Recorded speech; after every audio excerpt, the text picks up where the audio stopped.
Hello everyone, स्वागत है आप सभी का। आज हम लोग पढ़ने वाले हैं चीनी उद्योग, शुगर इंडस्ट्रीज, लौह इस्पात उद्योग, ऑटोमोबाइल उद्योग, सूचना प्रौद्योगिकी, आईटी सेक्टर और इलेक्ट्रॉनिक्स उद्योग, साथ ही साथ सॉफ्टवेयर टेक्नोलॉजी, सॉफ्टवेयर पार्क। इन सभी उद्योगों के बारे में हम एक एक करके पढ़ेंगे। साथ ही साथ इन उद्योगों के वर्तमान में क्या चैलेंजेस हैं, क्या चुनौतियाँ हैं, इनको भी देखने वाले हैं। इस उद्योग से संबंधित जो भी फैक्ट हैं, जो भी तथ्य हैं, इनको हम लोग बहुत ही आसानी से और कम शब्दों में समझेंगे, जिससे आपको नोट्स तैयार करने में काफ़ी आसानी होगी। इसके पहले हम लोग अनेक उद्योगों को पढ़ा है, जिसमें कॉटन उद्योग, जूट उद्योग को हमने देखा था। तो ये चौथा वीडियो है क्लास 10 ज्योग्राफी का और छठा चैप्टर हम लोग कवर कर रहे हैं। अगर आपने पिछला वीडियो नहीं देखा है तो अवश्य देख लेंगे, जिससे बाकी उद्योग समझने में आपको आसानी होगी। तो आइए शुरू करते हैं। तो आइए शुरू करते हैं। पहला है चीनी उद्योग यानी कि शुगर इंडस्ट्रीज। शुगर इंडस्ट्री के प्रमुख तथ्य क्या हैं, प्रमुख फैक्ट क्या हैं, इसको देख लेते हैं। आप इसको नोट करते चलेंगे, जिससे आगे आपको एग्जाम में काफ़ी हेल्पफुल होगा। भारत चीनी उत्पादन में दुनिया में दूसरा और गुड़ यानी कि मीठा उत्पादन या खंडसाड़ी के उत्पादन में पहले स्थान पर है।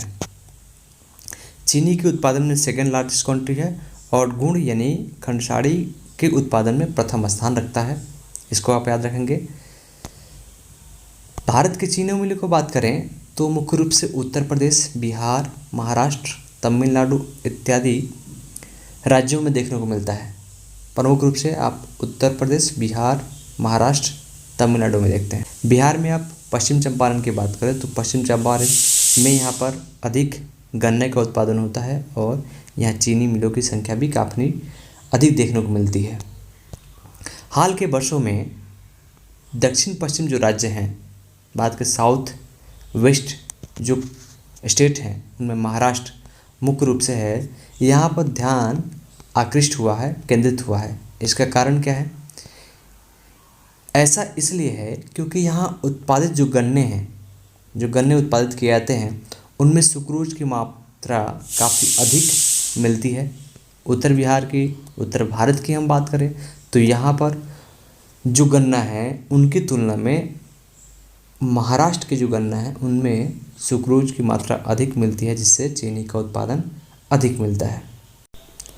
नेक्स्ट है गन्ना उद्योग की प्रमुख चुनौतियाँ क्या हैं। इसकी प्रमुख चुनौतियों की बात करें तो इसकी प्रमुख चुनौती है मौसमी प्रवृत्ति, सीजनल नेचर। इसका जो नेचर है इस इंडस्ट्री का, ये सीजनल है। गन्ना का उत्पादन एक विशेष सीज़न में होता है और उसी सीज़न में शुगर इंडस्ट्री को आप चला सकते हैं। तो ये एक प्रमुख समस्या है कि ये सीजनल रूप से ही चलाया जा सकता है। दूसरा है उत्पादन के पुराने और अक्षम तरीके। प्रोडक्शन के जो मेथड हैं वो काफ़ी ओल्ड है और इनसफिशिएंट हैं, अक्षम है, जिससे चीनी की गुणवत्ता और उत्पादन की जो क्षमता है इसमें प्रभाव पड़ता है। तीसरा है कारखानों तक गन्ने की जो पहुंच है उसमें देरी होती है और ये क्या होता है कि देरी होने के कारण इसकी जो क्वालिटी है, गन्ने की जो क्वालिटी है वो कम होती है, गिर जाती है, क्योंकि गन्ना धूप में सूखने के कारण उसमें क्वांटिटी जो है वो कम हो जाता है। तो यह परिवहन में देरी होती है इसके, इसलिए ये एक प्रमुख चुनौती के रूप में देखा जा रहा है। तीसरा, बैगेज जैसे उप उत्पादों के उपयोग को अधिकतम करने की आवश्यकता है। जो इसके बाई प्रोडक्ट हैं, उसके जो इस्तेमाल हैं उनको बढ़ाने की आवश्यकता है, जिससे चीनी उद्योग को काफ़ी लाभदायक बनाया जाए। इसके चुनौती के रूप में इन सभी चीज़ों को देखा जा रहा है। अगला इंडस्ट्री है खनिज आधारित उद्योग, मिनरल बेस्ड इंडस्ट्रीज।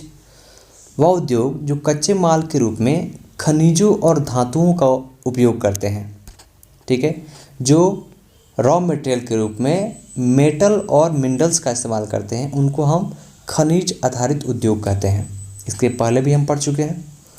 इसमें प्रमुख है लौह इस्पात उद्योग, आयरन एंड स्टील इंडस्ट्रीज। ये काफ़ी महत्वपूर्ण भूमिका निभाता है भारत में। यह एक बुनियादी उद्योग है क्योंकि भारी, मध्यम और हल्के उद्योग जो हैं वो सारे उद्योग मशीन और बिजली के सामानों के लिए इसी के ऊपर डिपेंड हैं। ठीक है, यह एक आधारभूत उद्योग भी कहलाता है। ठीक है, आधारभूत उद्योग क्यों? क्योंकि ये बहुत सारे उद्योगों को आधार प्रदान करता है, कच्चे माल प्रदान करता है, जिसमें हम देखेंगे मशीनें हो गई, बिजली के सामान हो गए।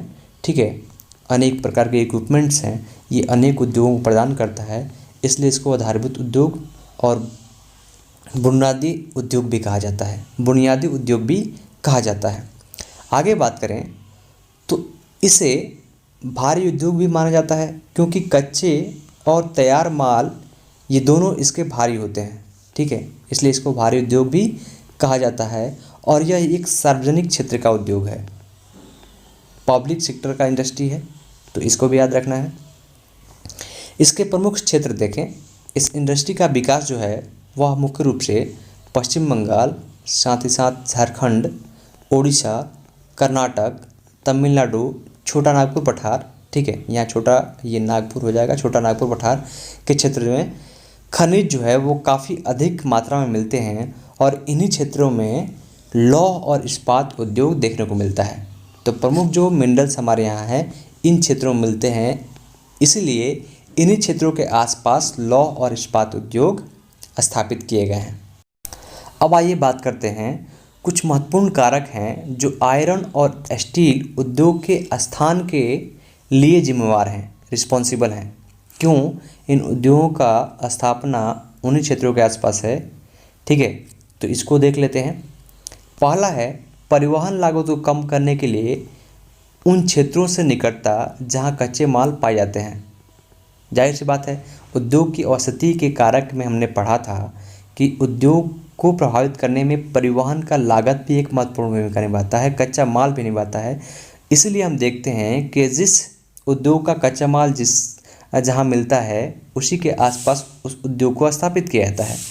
तो वैसा ही यहाँ पर लौह और इस्पात उद्योग को निकटता देखने को मिलता है। दूसरा है सस्ते श्रम की उपलब्धता। ठीक है, चीप हमारे यहाँ जो लेबर उपलब्ध होते हैं, तो ये भी एक महत्वपूर्ण कारक है जो रिस्पॉन्सिबल है।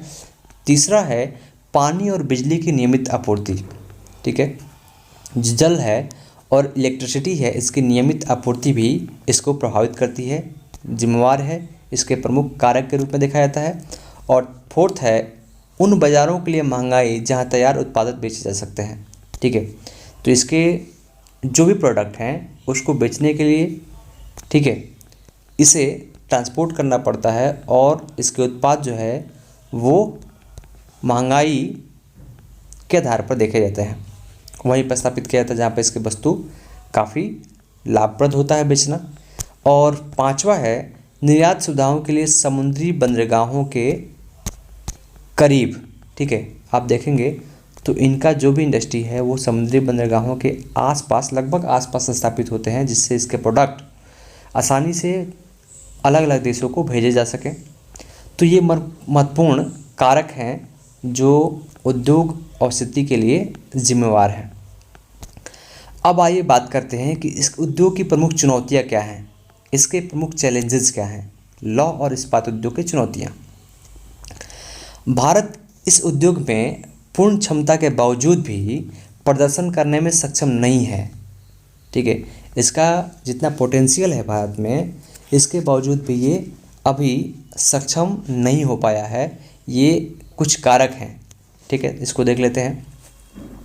जैसे कोकिंग कोल की सीमित उपलब्धता और उच्च लागत। हमारे यहाँ जो कोकिंग कोल है, कोकिंग कोयला है, इसकी सीमित उपलब्धता है। कोल मीन्स कोयला, तो कोकिंग कोयला एक महत्वपूर्ण कह सकते हैं कि ईंधन है लौह इस्पात उद्योग का, और ये कम है इसकी मात्रा भारत में, इसलिए इसको खरीदना काफ़ी महंगा पड़ता है, उच्च लागत इसमें आता है। तो यह एक बड़ी चुनौती है। दूसरा है, आपको बता दें कि कोकिंग कोयला जो उत्तम किस्म का कोयला है, जो काफ़ी अधिक ऊर्जा उत्पन्न करता है, कह सकते हैं कि काफ़ी ऊष्मा प्रदान करता है, ये कोयला में सबसे बेस्ट माना जाता है। नेक्स्ट है आधारभूत संरचना, पुअर इंफ्रास्ट्रक्चर। आयरन और स्टील प्लांट का जो स्ट्रक्चर है काफ़ी पुराना है, काफ़ी पुअर है, कमज़ोर है, जिससे इसकी उत्पादकता में प्रभाव पड़ता है। नेक्स्ट है कम श्रम उत्पादकता, इसमें श्रम की जो उत्पादकता है वो काफ़ी कम है, ये भी एक बड़ी चुनौती है। और लास्ट है ऊर्जा की अनियमित आपूर्ति, जो एनर्जी की यहाँ पर सप्लाई है, ठीक है, एनर्जी की जो सप्लाई हो वो काफ़ी इरेगुलर है, जिससे यह कंपनी काफ़ी प्रभावित होता है। तो इस प्रकार से प्रमुख चुनौती हैं ये लौह इस्पात उद्योग की। तो कई बार सवाल पूछे जा चुके हैं, भारत में लौह इस्पात उद्योग की प्रमुख चुनौतियां कौन कौन सी हैं, तो आप इसको याद रखेंगे, जिससे आपको इस पॉइंट को लिखने में आसानी होगी। नेक्स्ट है ऑटोमोबाइल उद्योग, ऑटोमोबाइल इंडस्ट्रीज, ये भी काफ़ी महत्वपूर्ण उद्योग है।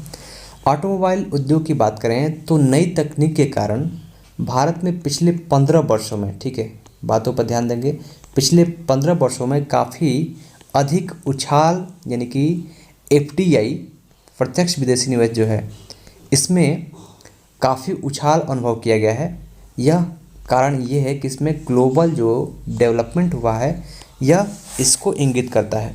भारत में पिछले 15 वर्षों में काफ़ी अच्छा क्वांटम जंप देखने को मिला है फॉरेन डायरेक्ट इन्वेस्टमेंट के थ्रू। आगे बात करें तो ऑटोमोबाइल इंडस्ट्री जो है ये मुख्य रूप से भारत के गुरुग्राम, मुंबई, पुणे, चेन्नई, कोलकाता, लखनऊ, इंदौर, हैदराबाद, जमशेदपुर, दिल्ली, बेंगलोर के आसपास देखने को मिलते हैं। भारत में जो भी गाड़ी बनाने की कंपनियां हैं, उसके पार्ट पुर्जे बनाने की कंपनियां हैं, वो मुख्य रूप से इन शहरों के आसपास स्थित देखने को मिलते हैं। वर्तमान में हम ऑटोमोबाइल इंडस्ट्री की बात करें तो यात्री कारों के निर्माण करने वाली लगभग 15 कंपनियां भारत में अभी स्थित हैं, स्थापित हैं। वाणिज्यिक वाहनों के उत्पादन करने में 9 कंपनियां संलग्न हैं, उत्पादन कर रही हैं। लगभग 14 कंपनियां हैं जो 2 से 3 पहिया के वाहन जो हैं इनका उत्पादन करती हैं, ऐसे उद्योग स्थापित हैं। 2 और 3 व्हीलर जो वाहन हैं, व्हीकल्स हैं, इनका उत्पादन करने के लिए लगभग 14 कंपनियां भारत में स्थापित हैं। नेक्स्ट है सूचना प्रौद्योगिकी, IT और इलेक्ट्रॉनिक्स उद्योग, information technology and electronics industries, यह भी काफ़ी महत्वपूर्ण उद्योग है। इसमें बात करें तो ट्रांजिस्टर सेट से लेकर अनेक उत्पादन को इसमें कवर किया जाता है, जैसे TV, telephone, cellphone, telephone exchange, radar, computer और अन्य आवश्यक उपकरण, दूरसंचार और कंप्यूटर इत्यादि उद्योग को इसमें शामिल किया जाता है। अनेक प्रकार के वस्तुएं, उपकरण इसमें बनाई जाती हैं। इसके प्रमुख उत्पादक में बेंगलुरु जो शहर भारत का, ये महत्वपूर्ण है, इसलिए बेंगलुरु को भारत का इलेक्ट्रॉनिक्स राजधानी के रूप में जाना जाता है। ठीक है, कई बार यह सवाल आया है, भारत का इलेक्ट्रॉनिक्स शहर किस शहर को कहा जाता है? बेंगलुरु को। ठीक है, इसको याद रखेंगे। आगे बात करें तो इसके अलावा अनेक महत्वपूर्ण शहर हैं जहाँ पे इलेक्ट्रॉनिक्स और इंफॉर्मेशन टेक्नोलॉजी का डेवलपमेंट हुआ है। इसमें मुंबई, दिल्ली, हैदराबाद, पुणे, चेन्नई, कोलकाता, लखनऊ और कोयम्बटूर हैं। इन शहरों में भी काफ़ी इंफॉर्मेशन टेक्नोलॉजी इंडस्ट्रीज़ का डेवलपमेंट हुआ है। नेक्स्ट एंड लास्ट है सॉफ्टवेयर प्रौद्योगिकी, IT सेक्टर। वर्तमान में 46 सॉफ्टवेयर पार्क भारत में स्थापित हैं। ठीक है, वर्तमान में 46 IT के पार्क भारत में स्थापित हैं, जिनमें 30% महिलाएं कर्मचारी हैं। ठीक है, लगभग 30% महिलाएं इसमें कार्य करती हैं। ये तेज़ी से बढ़ रहा है। भारत में अब बात करें तो IT सेक्टर के जो पार्क हैं इनकी संख्या लगातार बढ़ रही है। इनको हम BPO के रूप में देखते हैं, BPO, इसका फुल फॉर्म याद रखेंगे, बिजनेस प्रोसेस आउटसोर्सिंग। ठीक है, BPO, इनकी संख्या लगातार बढ़ रही है और यह विदेशी मुद्रा अर्जित करने का एक महत्वपूर्ण सेक्टर है। इससे जो फॉरेन का हमारे पास इनकम होता है, इनमें इसकी महत्वपूर्ण भूमिका है। प्रमुख जो IT केंद्र भारत में स्थापित हैं, IT सेक्टर के जो पार्क स्थापित हैं, इनमें बेंगलुरु, नोएडा, मुंबई, चेन्नई, हैदराबाद, पुणे, इन शहरों में IT पार्क महत्वपूर्ण रूप से देखे जाते हैं। तो आज की वीडियो में इतना ही। मिलते हैं नेक्स्ट वीडियो में नेक्स्ट